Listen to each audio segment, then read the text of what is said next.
The Royal Horticultural Society is the UK's leading gardening charity. It was founded in 1804 as the Horticultural Society of London. Today it has over 500,000 members. The RHS owns 4 gardens in the UK, and they attract over 1.2 million visitors from all over the world. First and foremost, the Horticulture Horticulture Garden became part of the RHS through a merger. The site was originally a forest and an ancient royal hunting ground. In 1734, sulphur water springs were found here, but it was not upgraded to a spa for at least a century. Major developments occurred since the RHS took over. These include the Winter Walk, Gardens Through Time and the Montague Burton Teaching Garden.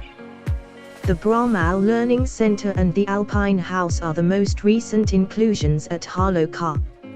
Horticulture Horticulture Garden features annual meadows themed with willow sculptures. Over the years, the gardens have seen major design changes. The Horticulture Garden has a wide range of landscapes, woodlands and wildflower meadows. Moreover, its water features include fountains, running and still water.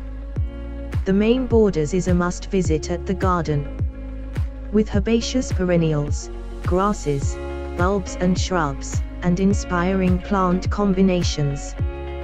Particularly, the prairie-style planting around the streamside.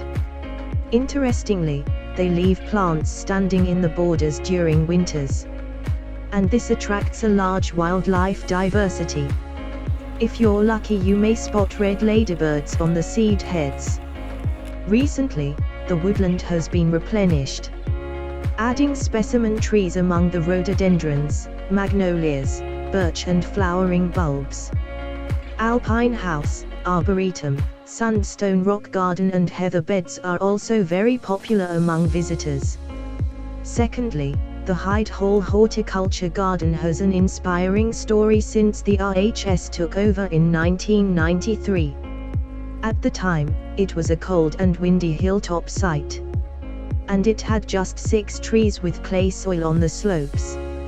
Even though these conditions were difficult to grow plants, the RHS managed to create a marvelous garden on this site. Irrigation is one of the biggest challenges on a hilltop site. The addition of a 45 million litre reservoir helped solve this problem. Speaking of irrigation, a water-efficient Mediterranean-themed dry garden was designed. This garden features a wide range of plants that tolerate drought. Another amazing addition was the Queen Mother's Garden. It was built as a tribute to the Queen Mother. As a patron of the RHS, she had a deep interest in gardening. As time went by, an Australian and New Zealand garden was designed, with primary focus on eucalyptus trees and native plants. The garden has Antipodean vibes. The Hermione's Garden was redesigned with many intricate and unique species, and the area was renamed to the Robinson Garden as a tribute to its first owners. Hyde Hall is a truly dynamic garden, with regular upgrades. This constantly changing landscape will continue to inspire visitors for years to come. Now, this horticulture garden has a relaxing and informal environment throughout.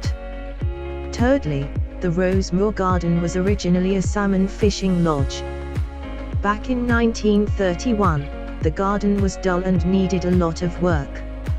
Lady Anne Berry became the owner of the garden. Her interest in gardening started when she travelled to Spain, and this is where she met famous plant collector, Collingwood Ingram. He shared his skills and expertise in gardening. Moreover, he also gave her some cuttings and young plants to get started.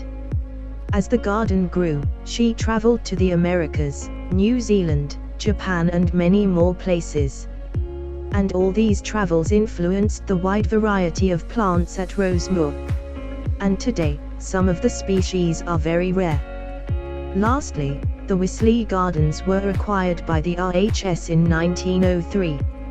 At the time, it was mostly a woody farmland with a small garden named Oakwood. The original garden primarily featured lilies, primulas, gentians and Japanese irises. The horticulture garden has one of the largest plant collections in the world. With bulbs and blossom in spring, roses and mixed borders in summer, ample colors of autumn and frost-glittered winters. Indeed, its dynamic nature makes it beautiful all year round. Wisley was thriving with trials of flowers and fruits. These trials continue to inspire people with the best plants to grow. Learning with joy is the very essence of Wisley. You will surely be amazed by the wide variety of attractions at Wisley. The glass house is the center of attention. It is home to many rare and endangered species. Moreover, it features world-class tender plants protected from winter frosts. The Jellicoe Canal takes the center stage along with a laboratory building. Have you visited any of these Horticulture Society gardens? What did you love about them the most? Let me know in the comments section below.